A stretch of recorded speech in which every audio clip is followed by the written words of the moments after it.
Hello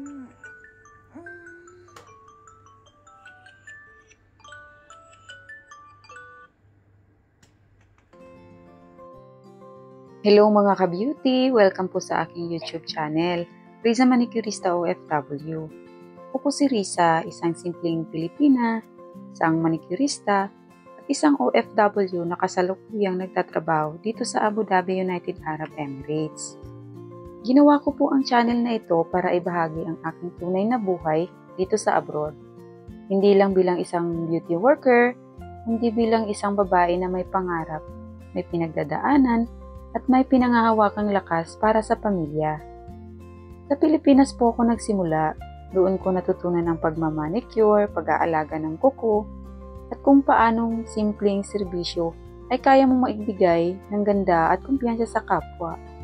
Pero dahil sa kagustuhan kong matulungan ang pamilya ko, pinili kong makipagsapalaran sa ibang bansa. Isang malaking hakbang pero isa sa pinakamahalagang bagay sa buhay ko. Dito sa Abu Dhabi, hindi madali ang lahat. May mga araw na pagod, may mga araw na lungkot, at may mga panahong gusto mo na lang umuwi. Pero sa kabila ng lahat, bumabangon pa rin tayo para ito sa mga mahal natin sa buhay. Sa channel na ito, makakasama niyo ako sa A Day in My Life bilang isang manicurista dito sa Middle East. Tips at real talk tungkol sa buhay OFW at tools, techniques, sa pagkukuko, sa mga kwentong puno ng aral, inspirasyon at kaunting kulitan. Kung isa ka sa aspiring OFW na gusto lang makakita ng totoo at makabuluhang kwento, nandito ka sa tamang channel. Kaya mga ka-beauty, huwag niyo pong kalimutan mag-like, mag-comment, at mag-subscribe. Way back 2021, July 29, ang unang tungtong ko dito sa United Arab Emirates sa Dubai. First company na napasukan kong salon ay sa Dubai.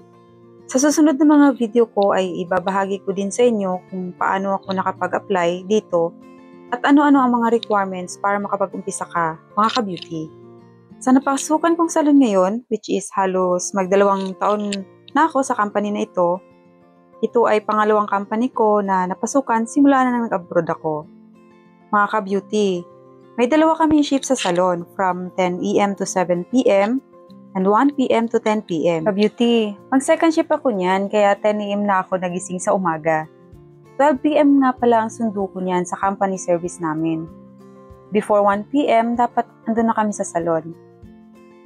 Almost 1 hour nga din yung biyahe namin papunta. Isa-isa nga pala kaming pinipick up sa bawat lokasyon namin kung saan kami nakatira. Halos lahat naman po sa amin ay nasa city lang nakatira. Mag-4 na taon na rin po pala ako dito sa ibang bansa na nagtatrabaho. Nakapag-bakasyon na din naman ako sa Pinas ng isang beses. This year na bakasyon ko ay local leave na lang muna. At nagtitipid ako dahil sa wala kaming free ticket for vacation. Medyo may kamahalan din po ang pamasahe, lalo't andito ako sa United Arab Emirates. Mga ka-beauty, share ko na lang din po sa inyo ang isa sa achievement ko ay nakapagtapos ako dito sa United Arab Emirates ng nursing assistant.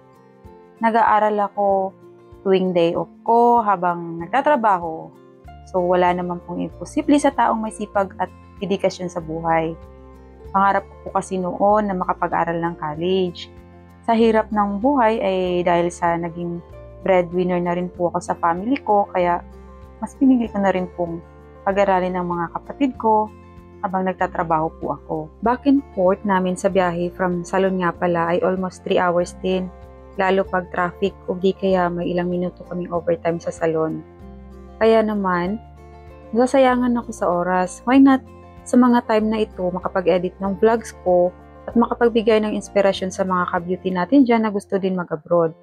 Sa susunod po na gagawin nating content ay ibabahagi ko din sa inyo magkano ba ang inaabot ng salary dito sa ibang bansa bilang manicurista. Alam ko po sa mga old vlogs ko ay madami na din nagtatanong kung magkano ang sahod bilang manicurista. Sa totoo lang, paiba-iba ako ng channel name noon.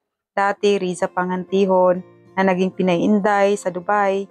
Pinay Inday na lang hanggang sa nawalan na ako ng interest sa vlogging at that time, wala po tayong malinaw na camera at panibagong adjustment sa lugar at sa katrabaho, mga ganong bagay po ang nangyari sa akin. Unti-unti naman po ay nakapag-adjust na tayo. Sa United Arab Emirates po ay may dalawang klima, tag-init at taglamig. Summer po ay June to September. Winter naman po ay December to March. Meron din pong transitional seasons, spring, April to May, autumn, October to November. Minsan po nakakaranas din tayo dito ng dust storms.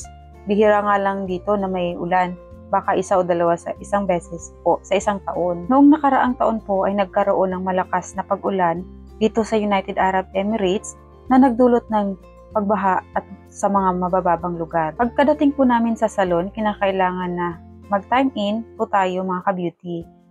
Bumungad po sa amin ang mga kasamahan kong pang first shift from 10 AM to 7 PM.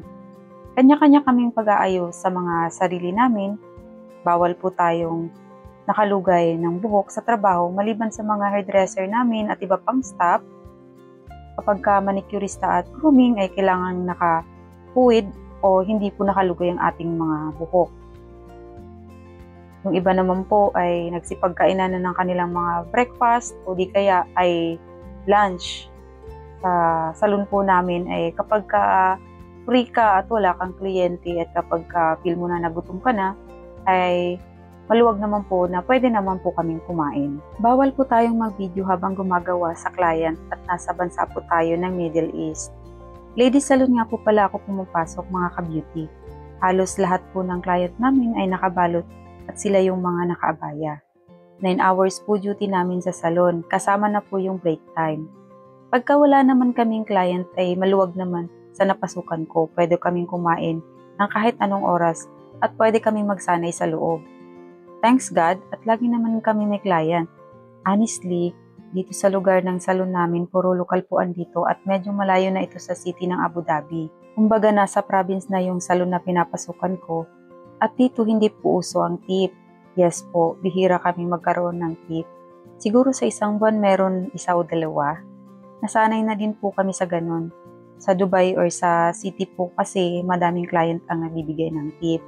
Kagandahan dito sa napasukan ko kahit bihira ang tip ay nare-reach po naman namin yung quota target namin which is may commission po sa kami. Sa mga oras na yan po ay nagkukulitan na lang kami habang nag-aantay ng time para umuwi. Iba-iba po yung lahi ng mga kasama ko. Sa mga taga-book namin meron kaming Pilipina, Nepali, Moroccan, ganon din sa manicurista at grooming.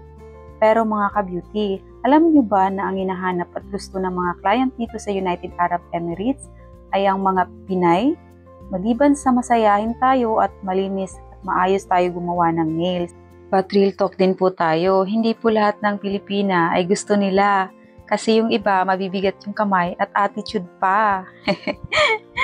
Totoo po yan.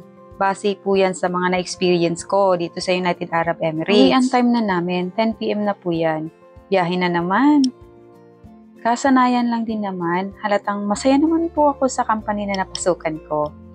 Anyways, mga ka-beauty, maraming salamat sa pagsama nyo sa isang araw ng buhay ko bilang Riza, ang iyong manicurista OFW.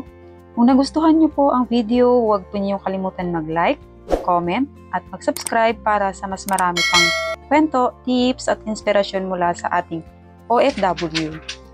Hanggang sa muli, alagaan ang sarili, pakatatag, at patuloy lang sa pangarap. Ito si Riza, ang iyong manicurista, OFW, na nagsasabing, ganda ay hindi lang sa kuko, kundi sa puso at pagkatao. Bye, and ingat po palagi!